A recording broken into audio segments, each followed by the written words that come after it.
It's a Friday afternoon after school in July 1979, and 15-year-olds Tony Kavanagh and Kay Doherty are getting ready to go out. Tony's mum can hear them from the bedroom. They're giggling and squealing, trying clothes on and doing their hair and makeup. Normal teenage girl stuff. Once ready, the girls say their goodbyes and leave the family home on Martin Street in Warilla, in the New South Wales town of Shellharbour, on foot. Tony's mum thinks they're off to the movies. Kay told her parents Tony had asked her to come over and help babysit her younger siblings. Both were lies. Their friends say they were actually off to a disco about 40 minutes away in Wollongong. No one else had wanted to go, but Tracy saw them waiting for a bus outside the local shopping centre as the sun was setting. They were never seen again. There have been several theories about what happened to the girls, all of them horrible, but there is no concrete answer, no closure. Instead, their families have lived for nearly 50 years in a traumatic state of limbo. Their girls are just two of thousands of people in Australia who simply vanished forever.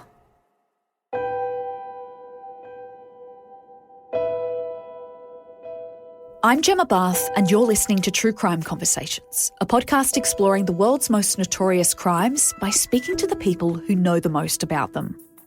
When you think of missing persons, who comes to mind?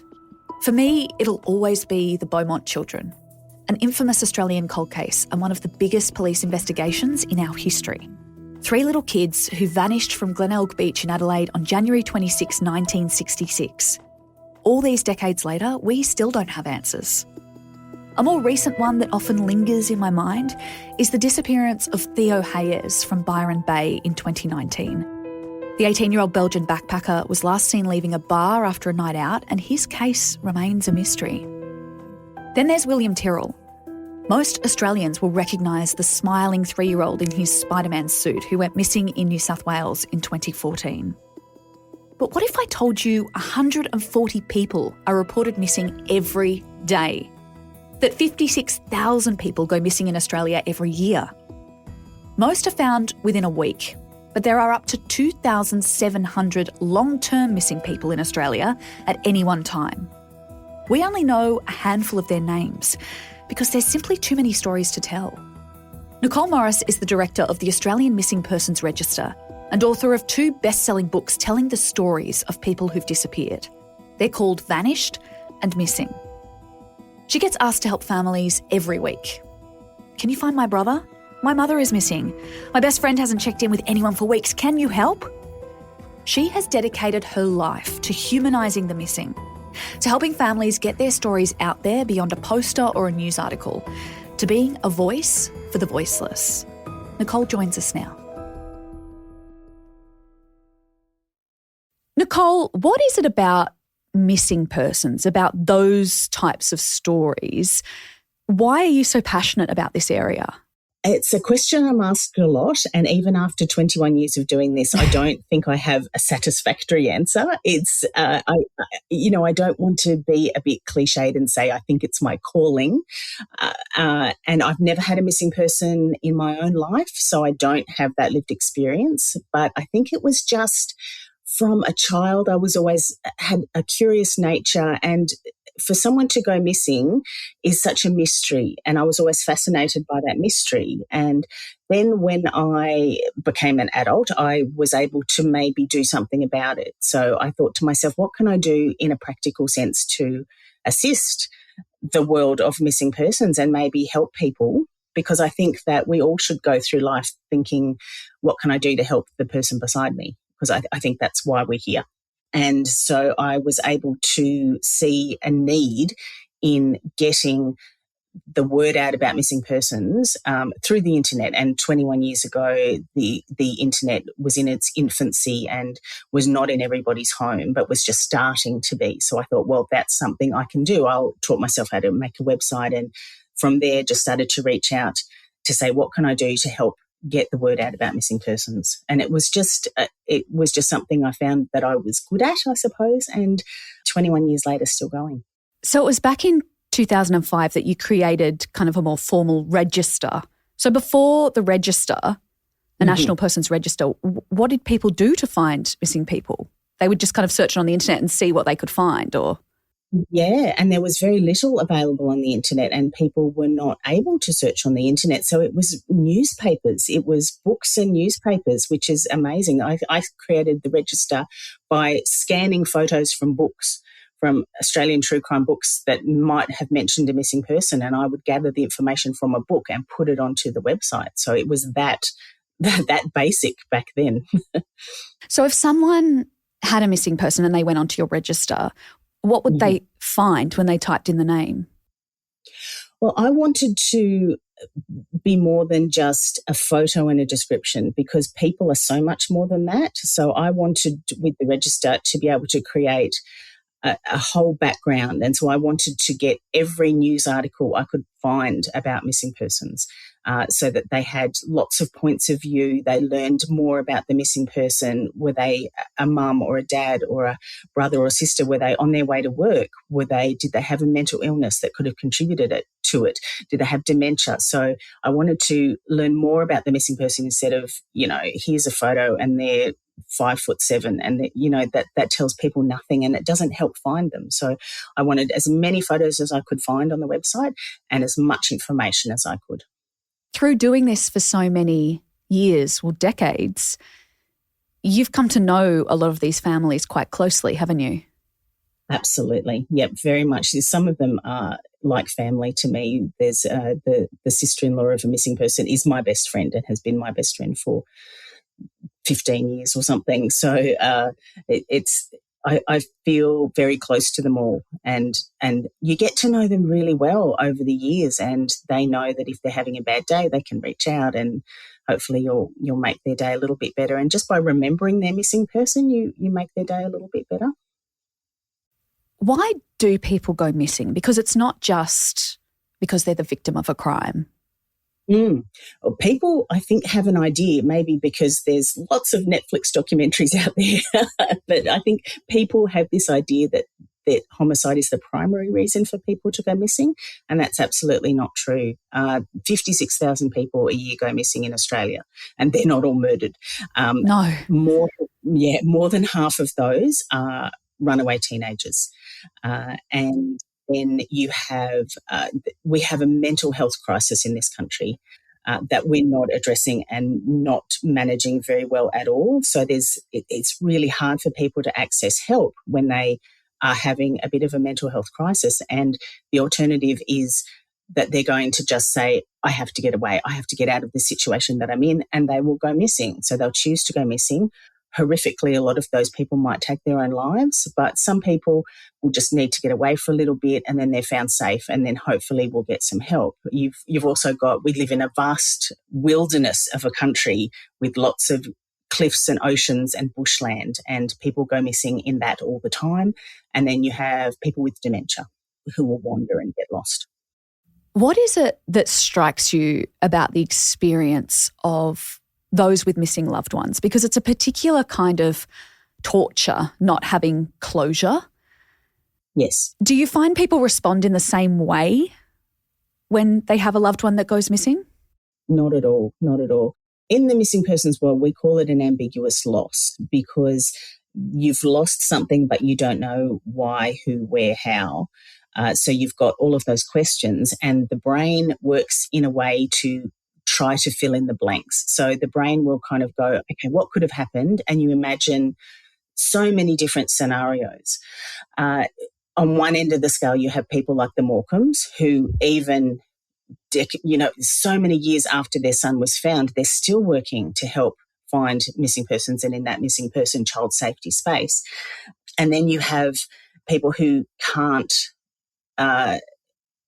They don't have the strength, I guess, and that's completely understandable. One thing I noticed when I was writing the books is that I would talk to the brothers and sisters of missing persons, because they were stronger and more able to talk to me about it.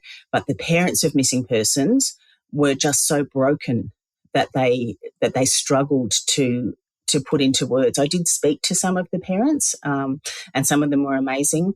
Some of them were they went to pieces. And just this last weekend, I was helping a family locate a man who was missing overseas. And I was helping his sister, who was really gung-ho, let's let's find him. And also his friend who on the other end of the scale went to pieces and said, I can't do this, and actually got on a plane and came home and said, I can't cope with this. So everybody's different. You get people who have high levels of anxiety, and they just don't have the capacity to do that. And that's no judgment on anybody, because to have a missing person is horrific, and there's no guidebook, there's no manual, there's no, how do I do this? People don't know what to do in that situation. Two common themes that you mentioned that do pop up a fair bit: vivid dreams, which you can so imagine why that would happen, and then survivor's guilt. Yes, absolutely. People, someone said this to me yesterday as well. They said, I had a friend who went missing, I think 21 years ago, and she said, why didn't I see the signs? And as she had taken her own life, why didn't I see the signs? Why didn't I look closer?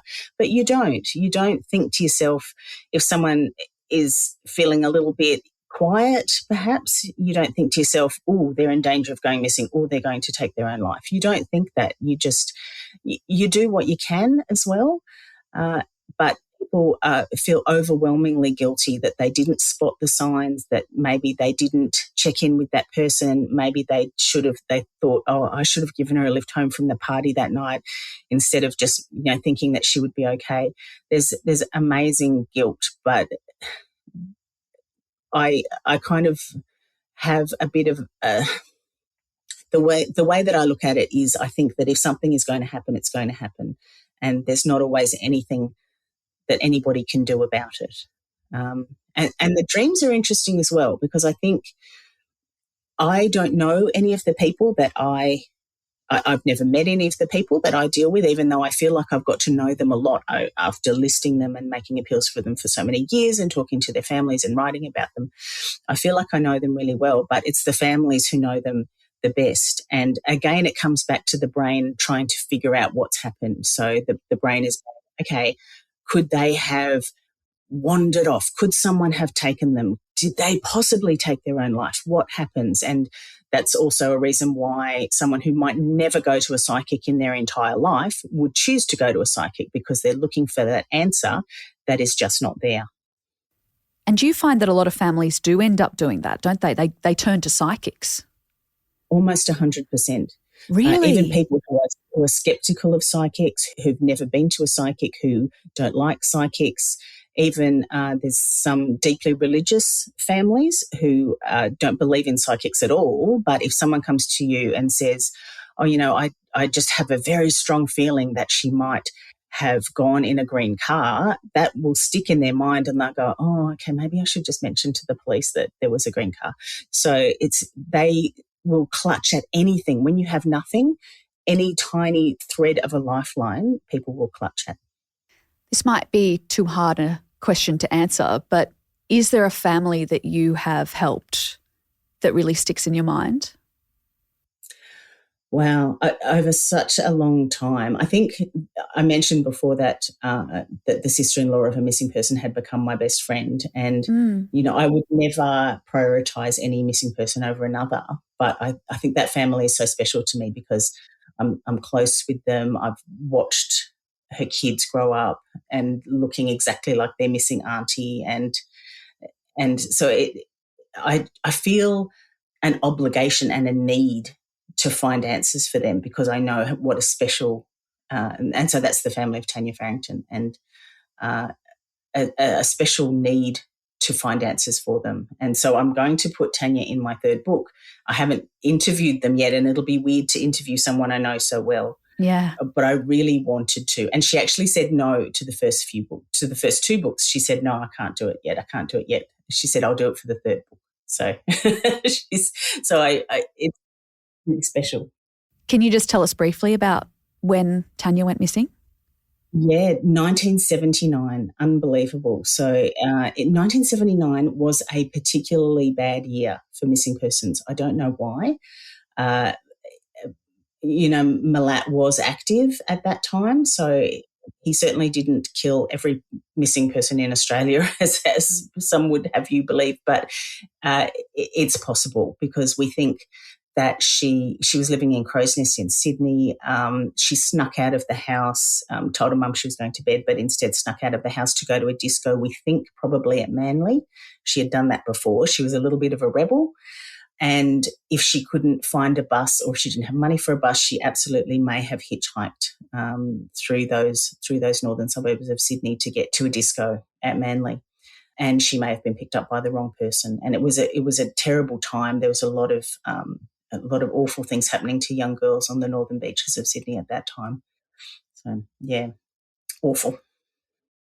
Can you take us through the process of reporting someone missing in Australia? What does it look like?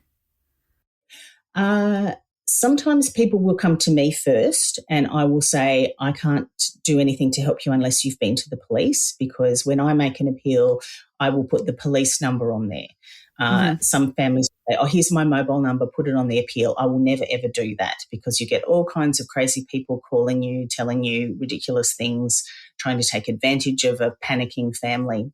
So the very number one thing is to go to the police and say, I have this missing person. They will react in a number of ways depending on what sort of missing person it is.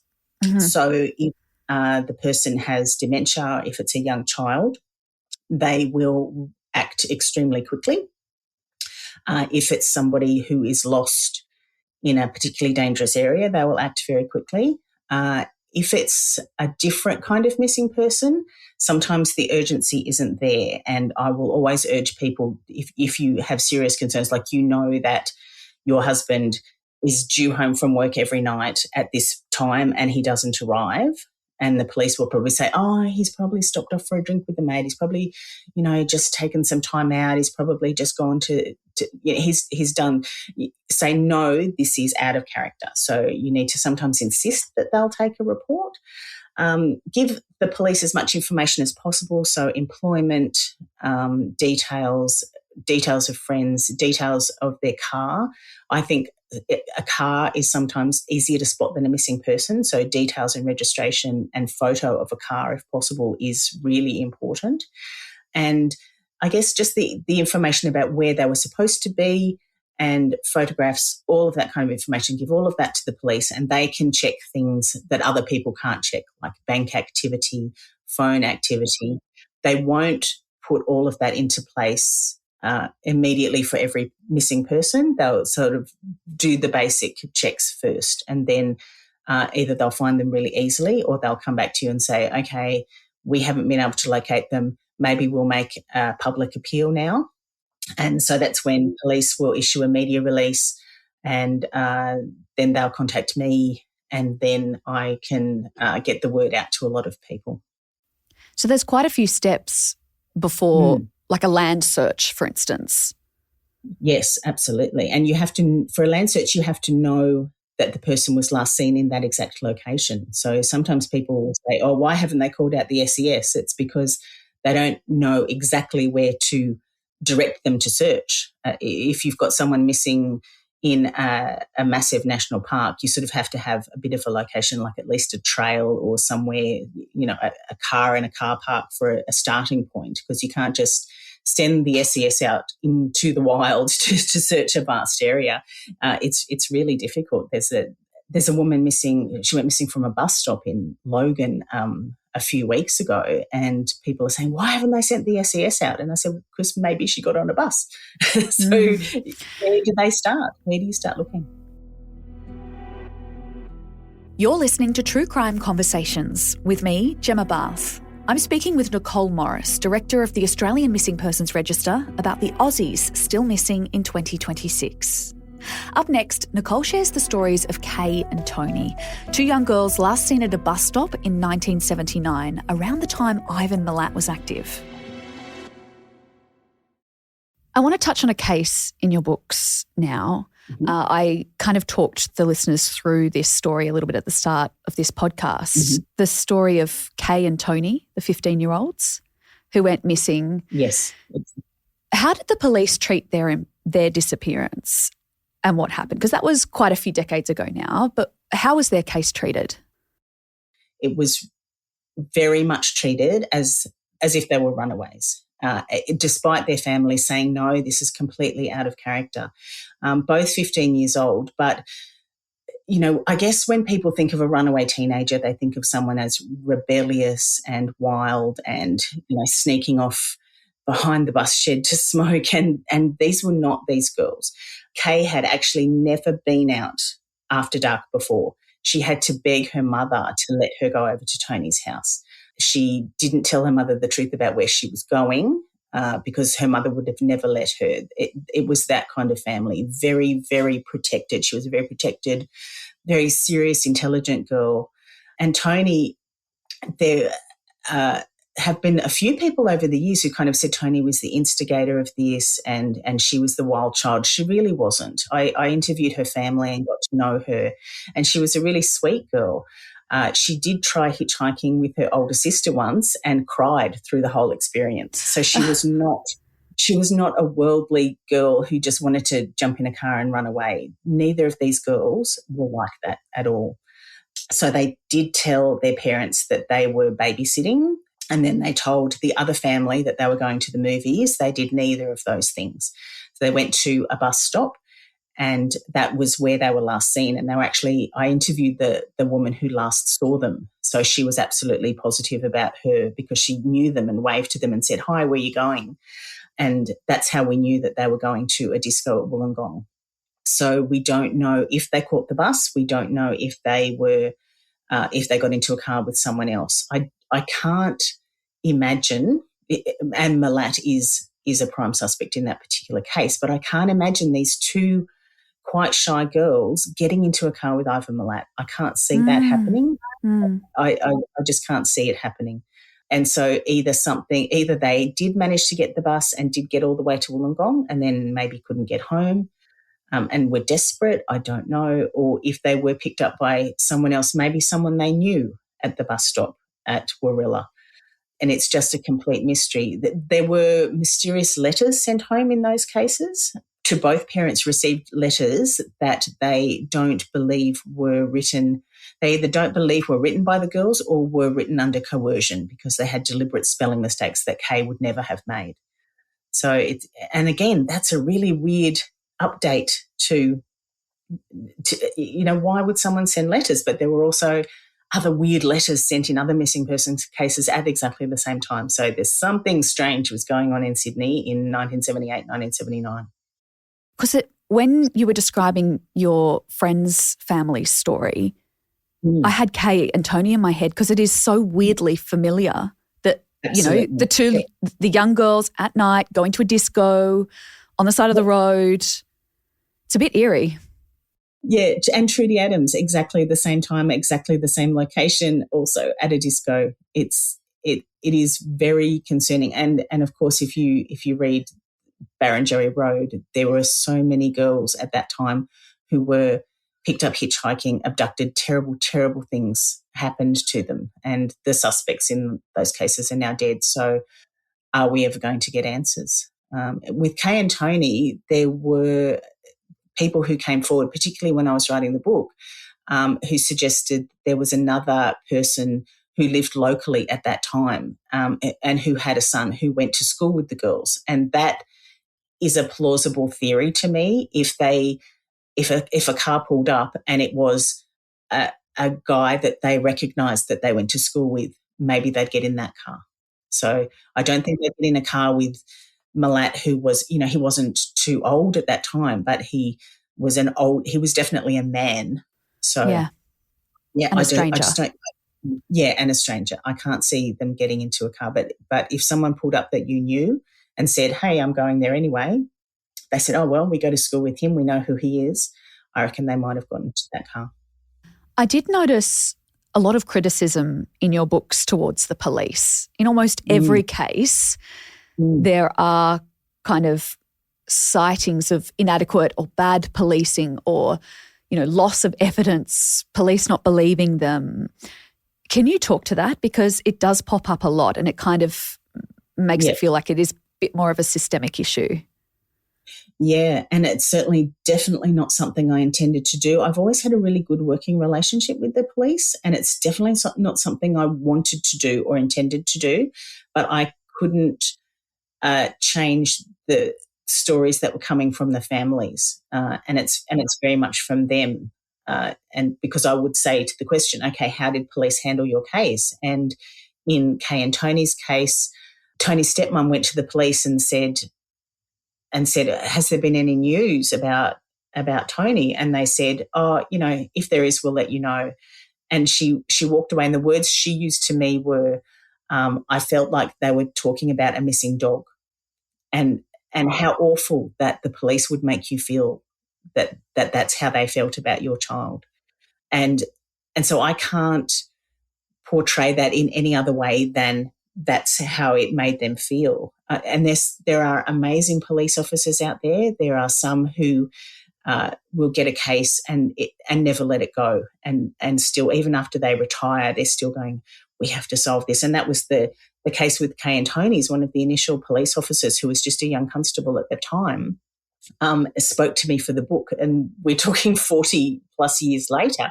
They and it still eats away at him, and he's still plugging away, now an elderly person, plugging away trying to find answers. So I don't like to tar them all with the same brush, because that's completely unfair.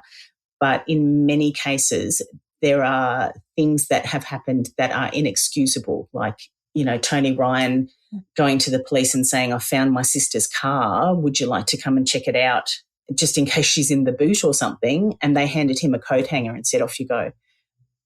I can't fathom how that is acceptable. And I just keep getting these stories over and over that are just not okay. And I think we've come a long way since the 70s, where they just said, oh, it's a runaway, well, she'll turn up. We've come a long way, and there are protocols now in place, but it's still, there are still very frustrating stories coming out, like Rigby Fielding's family feeling very much that his case was almost treated with contempt because he was homosexual. Rick went missing in 2015, so 10 years ago. 10 years ago it shouldn't happen. Today it shouldn't happen. And yet there are still times when a family will walk into a police station and say, I need to report my person missing. And they go, oh, just see if they turn up, come back tomorrow. Not okay. I guess when there's 140 people reported missing every day, it's like, where do you put the resources? I'm not trying to make excuses here, but how do you even change this? I think the protocols are in place, and I think people, if they watch a lot of American TV, they'll say, oh, well, you have to wait 24 hours before reporting a missing person. That's not the case in Australia, has never been the case in Australia. So it's not okay for any police officer to say, oh, come back and make the report tomorrow. By that stage, you've lost a lot. A police officer on the other side of a desk doesn't know you're a missing person. And if you're worried enough to go to the police and stand in front of a policeman and say, I am so worried because my son didn't come home from a party last night, and for them to say, I'm sure he's fine, not having ever met your son, not knowing anything about the situation, not knowing that your son comes home every night or he rings you, is insulting. And so the protocol needs to be, take the report and then decide sort of how urgent the case is. But you've got to take the report every time. That should have been evident after Daniel Morcombe went missing, because they had trouble reporting him missing, and it should have changed then. But there are still, but as you said, that they are very under-resourced, and as in many industries and service industries, you've got to allocate your staff where you can. But that protocol should be, you walk into a police station and say, I want to report someone missing. They say, okay, let's go. And it sounds like you kind of have to be quite bullish to get heard. You have to really advocate. So. And I advise families to do that. I advise families to use certain words like, his disappearance is out of character and I'm very worried and I have fears for his safety. I say, use those exact words, because then they have a duty of care to take on that particular case. If you say, I have fears for his safety, and a police officer says, oh, I'm sure they'll be fine. No, you can't do that. We've been finding in recent years some historical cold cases are being solved all these years later with DNA. If, blood or other bodily fluids have been saved and preserved, we're actually able to solve some of these crimes years and years later. Are you finding that that's giving some of the families you know and work with hope? It is. It really is. I think with Susan Goodwin being found in Adelaide, Port Lincoln, in just recent months, that has given people hope because she was missing for decades. And so people go, there are still people being found. And in the cases like Roxland Bowie and Lynn Dawson, there are convictions that are still happening 40 plus years on from someone going missing. So I think that the challenges that they have been facing with DNA testing in Australia has shaken the confidence of people. But there was a push a couple of years ago. The Australian Federal Police came to me and said, can you help us get the word out to all the families to give their DNA if they haven't before? I do know of a family of someone that I'm writing about in the next book who have given their DNA 4 times. And the police keep losing it. And so it's really hard. And they came back to the family and said, can we just take it one more time? And they said no. And so it's really hard to keep those families going and say, yes, please, let's just keep trying, because if they find someone, then the match can be made. It's sometimes really hard when you try to give them that hope and then the technology lets you down if the system doesn't work, if they're not storing the DNA. And in the case of Queensland, the terrible DNA bungles mean that DNA testing of remains is years behind. And so I it's there, the system is there, but it just needs to be implemented properly.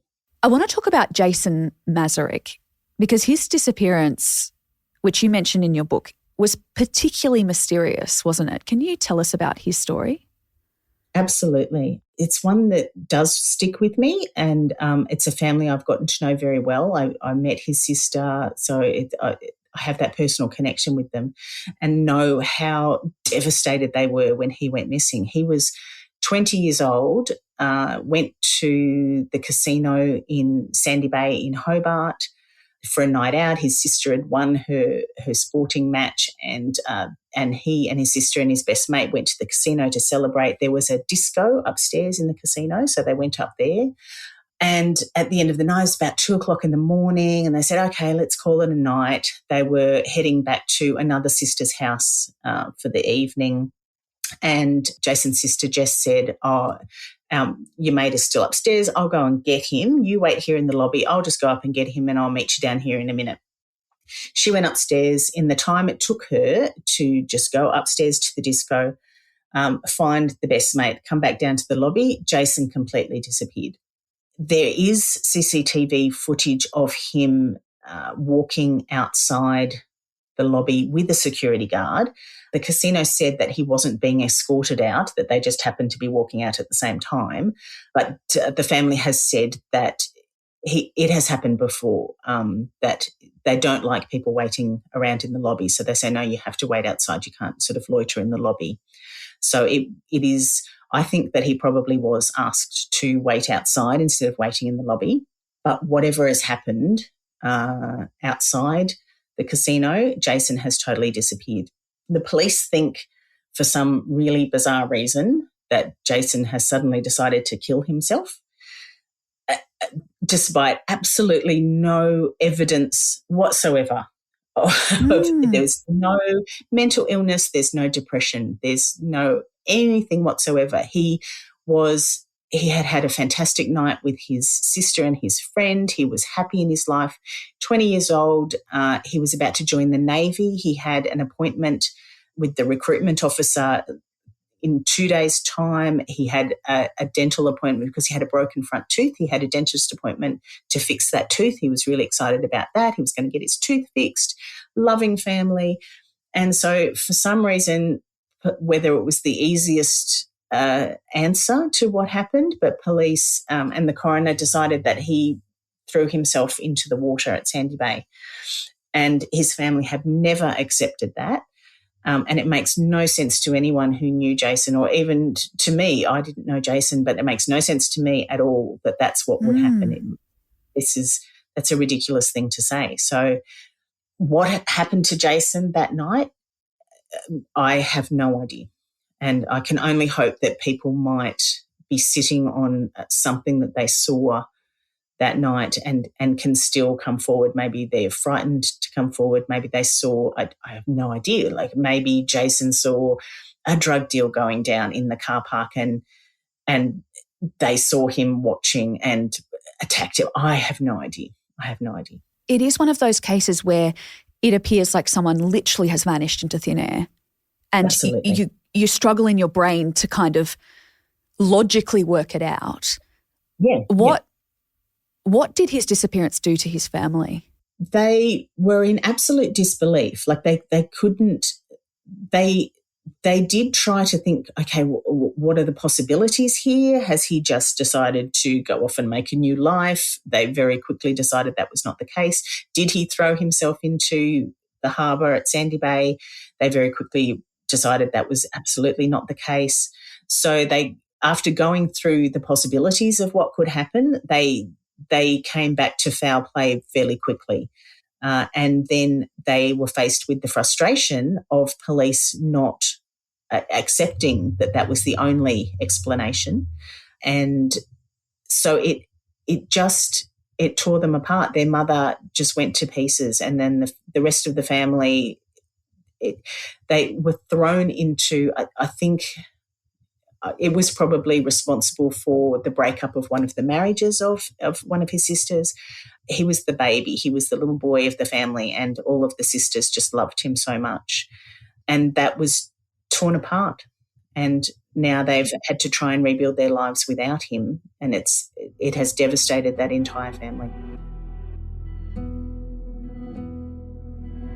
After the break, we dive into the case of Marcia Ryan, questioning whether she ran away to start a new life or vanished against her will. Moving to the case of Marcia Ryan, which was 1996 that she went missing, there are some family members that believe that she might have actually started a new life. How common is that as a theory? Extremely uncommon, because it's hard to do. It's really hard to do.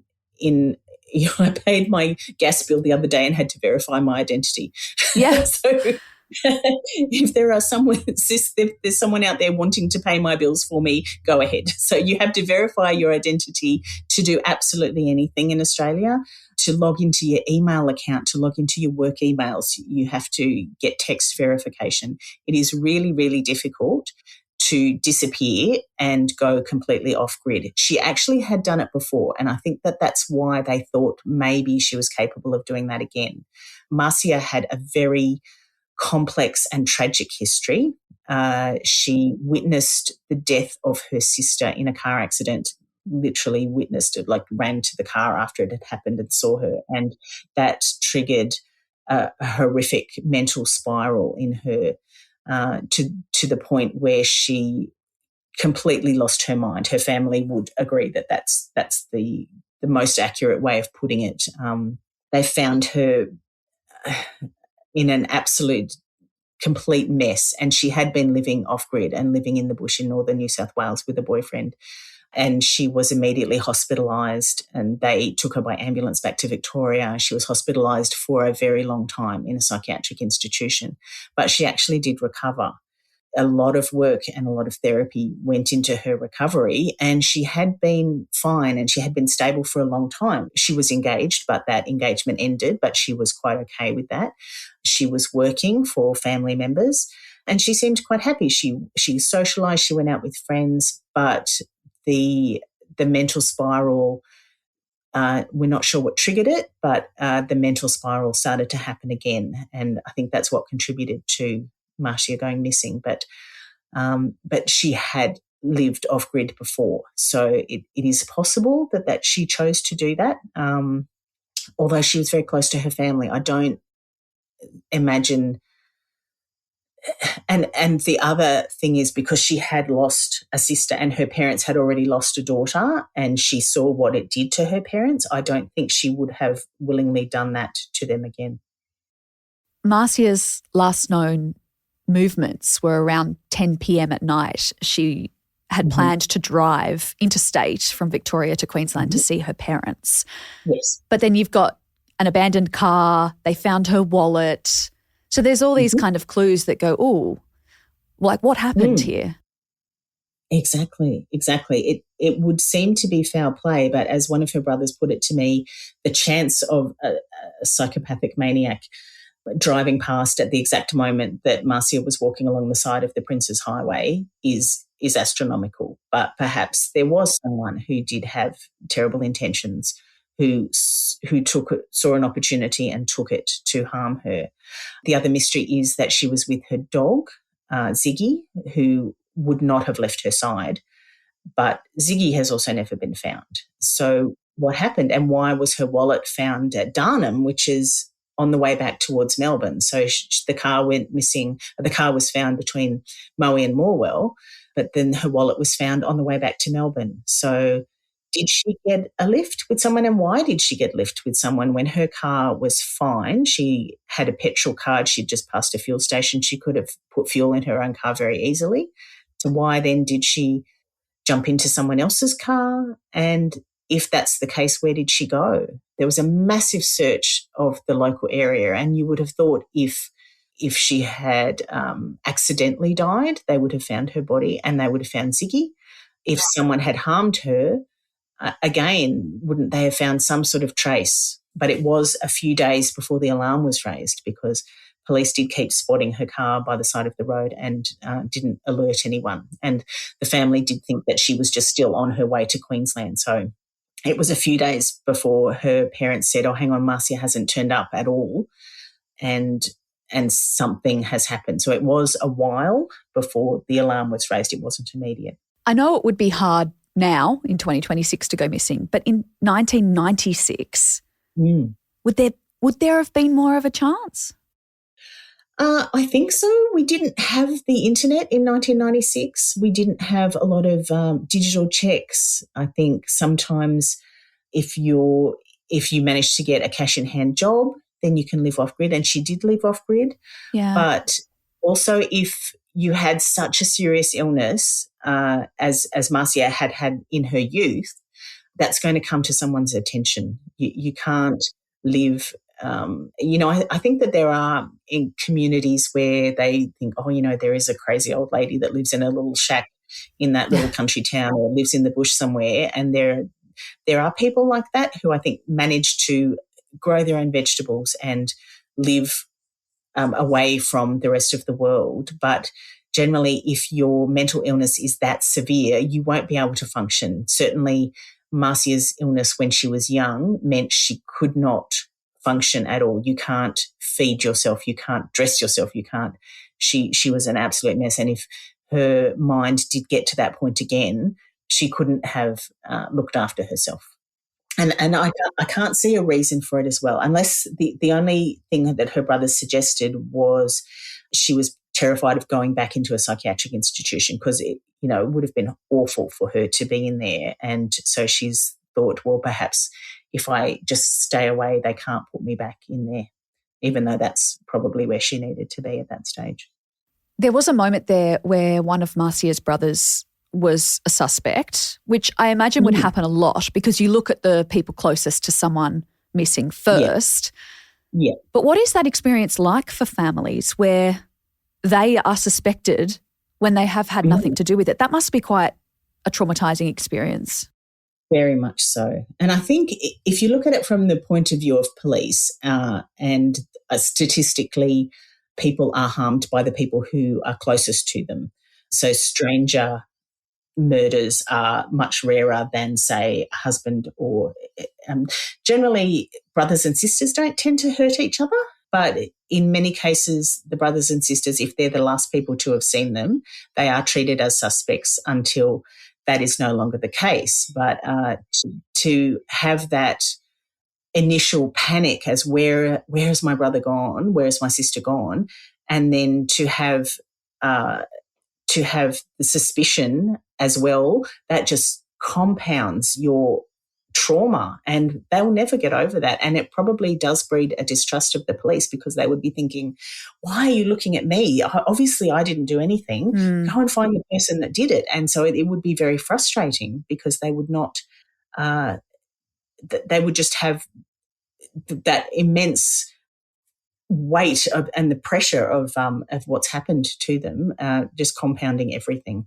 In the case of Marcia's brother, he did not cope at all. He's since passed away, and I interviewed him before he passed away, and he was difficult to talk to. He still carried that trauma, and I think,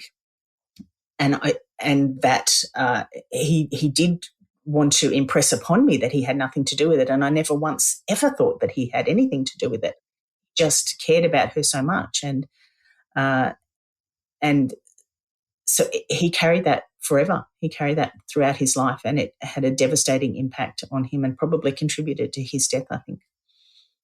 It really does show how when one person goes missing, just how wide that effect is, how many people's lives can be ruined by something like that. Absolutely. Which I think your work really shows us. Yeah, I think so.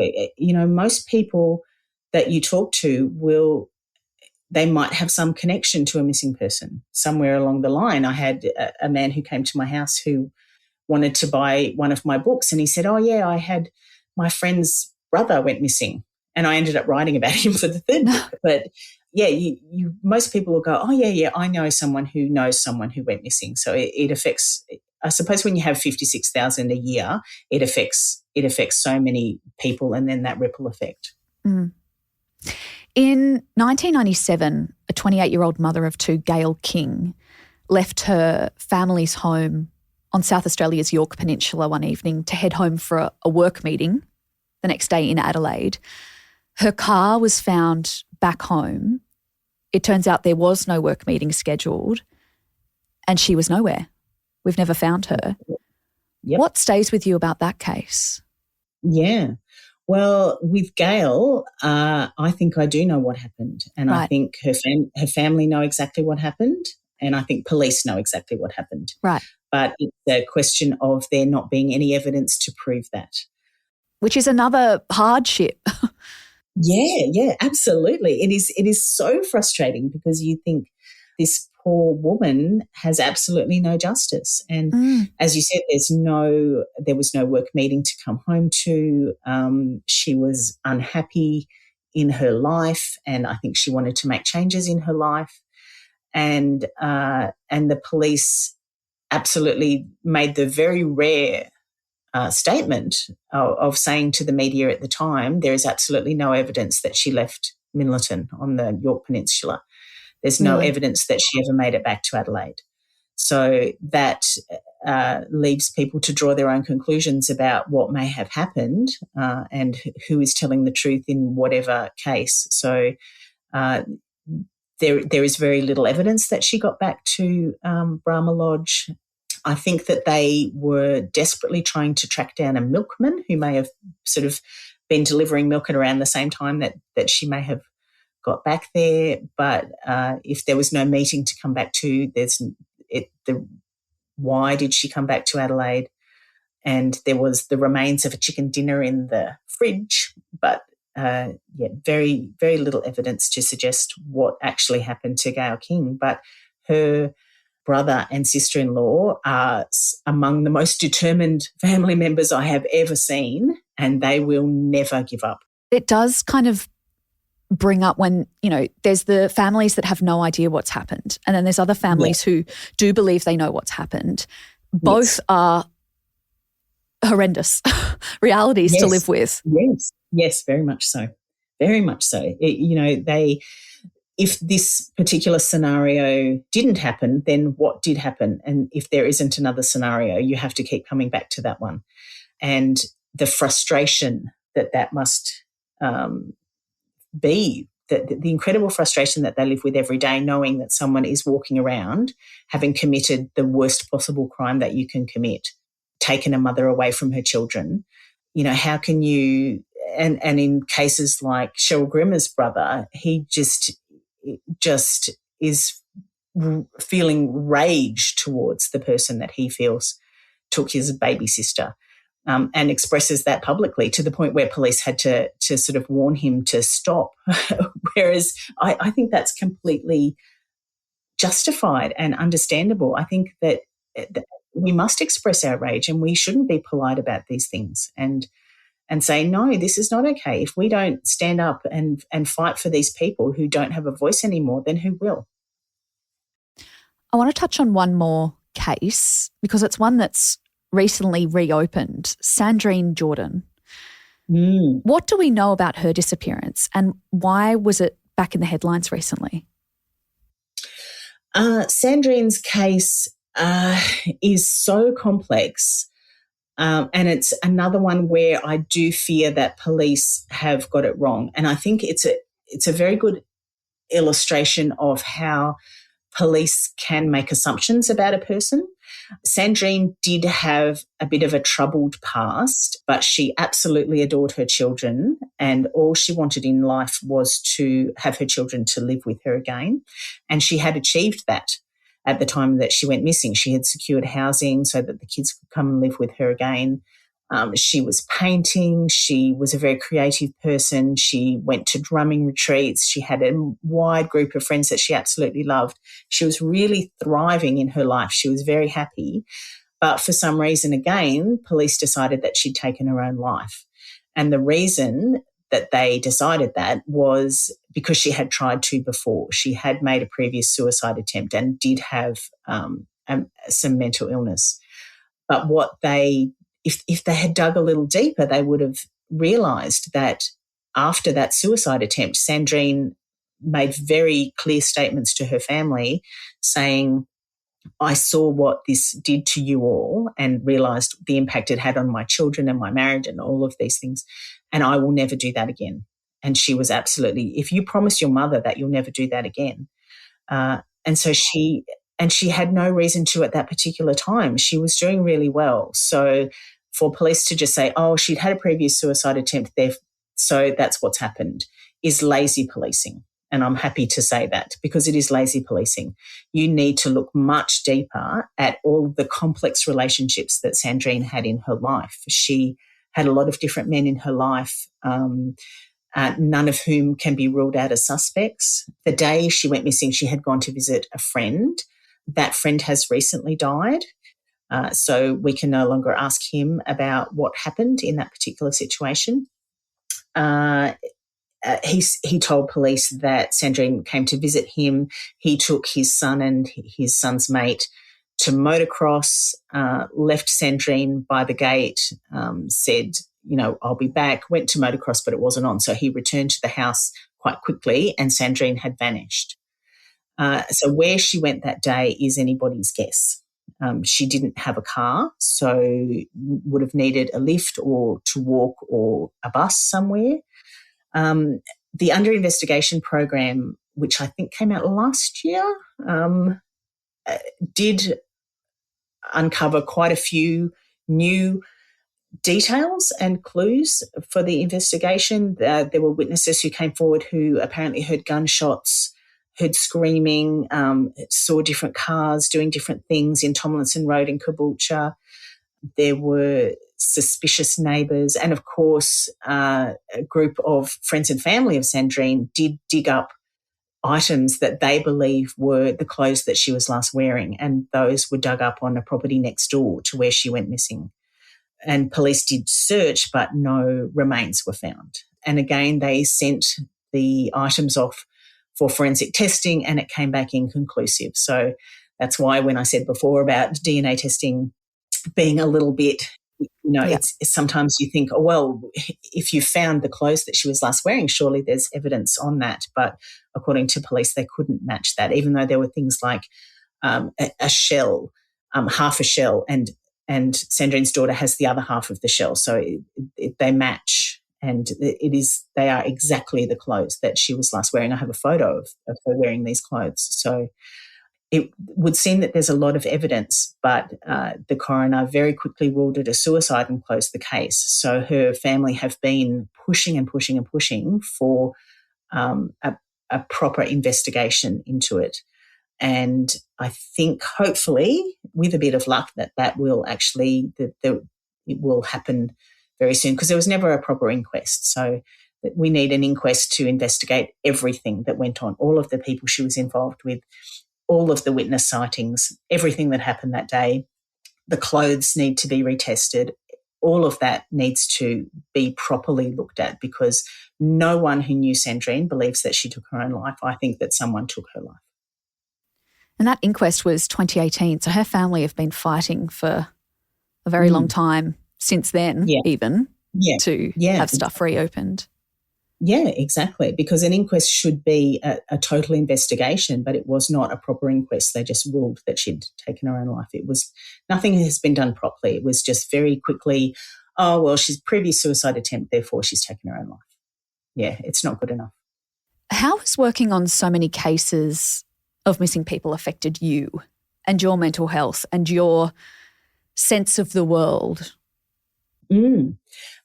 It's because I've been doing it for such a long time, it's a lot easier now, I think, because it's in my day job, I deal with a lot of death, and you sort of have to be a little bit immune to that. You can't go to pieces. And me, if I was in distress and went to pieces, then I would be of no use to the families at all.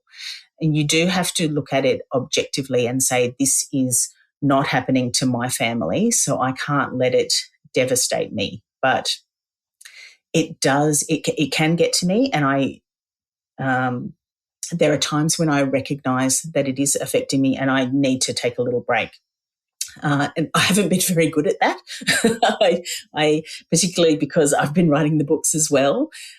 So I feel like I've added to that mental workload rather than eased it off, which can be really tricky.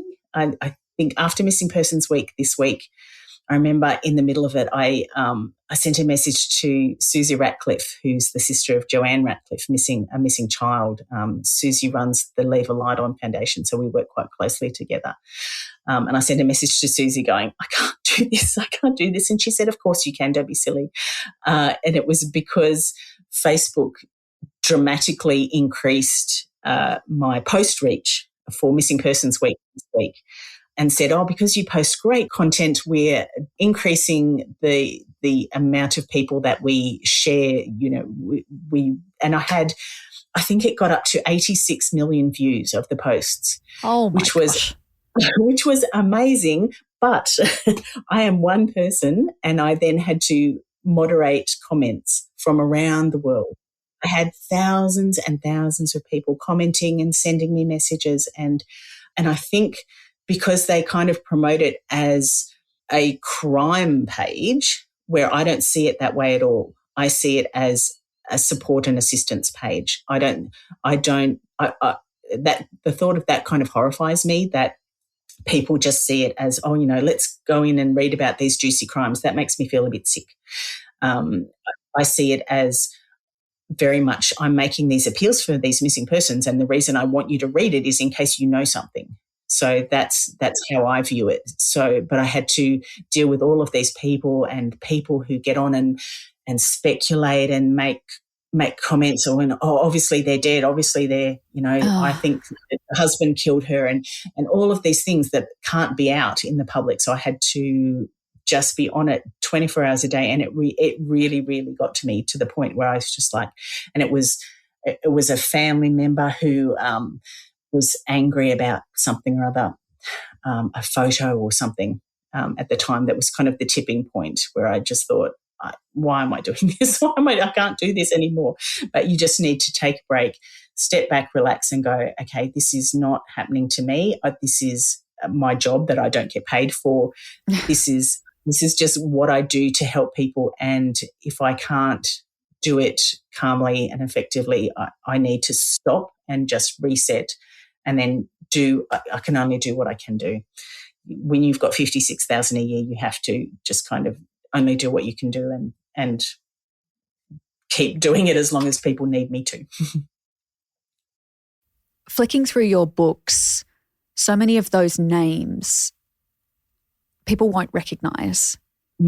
They're new cases to them. I feel like we know, you know, you can mention the Beaumont children and people know who that is, or Daniel Morecambe, who you said before, or William Tyrrell. But there are so many other stories that I would argue are just as, I guess, interesting from a media perspective. But why don't we know more of these stories? Well, that's been quite deliberate. I've sought out stories that people don't know because some of those families don't need me to give them that extra publicity because they're doing such a great job on their own of getting the word out there. But it's those families that don't have perhaps that ability, that they sort of go, oh, you know, I've got my missing person, but I wouldn't have the first idea of how to contact the media or how to tell their story or how to do that. So those are the stories that I wanted to tell because they're, and often when I started to investigate it, I would sometimes think, oh, this is a fairly simple case. This is just a guy who went missing on a beach. This is a guy who's lost in the bush on his own property. And the more that I dug into it, the more complex it would be. And I realised that it's just so interesting for people to read. And when something is interesting to read, they'll read it and maybe they know something about it. So that's the really important thing. Maybe you'll strike a chord going, oh, hang on a minute, my cousin lives up that road. I'll go and ask them if they know about this. And people talk about interesting cases. So I think it's sometimes it's a privilege to be able to tell their stories when a family can't tell the story themselves, when they perhaps sometimes it's too hard, sometimes they just don't know how, they just can't find the words. And so it's a privilege to be able to do that for them and to get those stories out there. And I feel like when I write them, I feel like I've got those missing persons kind of standing behind my shoulder saying, yeah, thanks. Thank you to Nicole for helping us to tell these stories. If you have any information about a missing person, you can contact Crime Stoppers on 1800 333 000 or go to www.crimestoppers.com.au. You can find links to her books Vanished and Missing in our show notes. You can also find a link to the Australian Missing Persons Register. If you want to see images from these stories, head to our Instagram page at True Crime Conversations. True Crime Conversations is hosted by me, Gemma Barth. Our senior producer is Tali Blackman. The group executive producer is Ilaria Brophy. And there's been audio design by Jacob Round. Thanks so much for listening. I'll be back next week with another True Crime Conversation. This story mentioned themes of suicide. If any part of this episode has caused you distress, please know that support is available. You can contact Lifeline on 13 11 14 or Beyond Blue on 1300 22 4636 for confidential help and support. True Crime Conversations acknowledges the traditional owners of land and waters that this podcast was recorded on.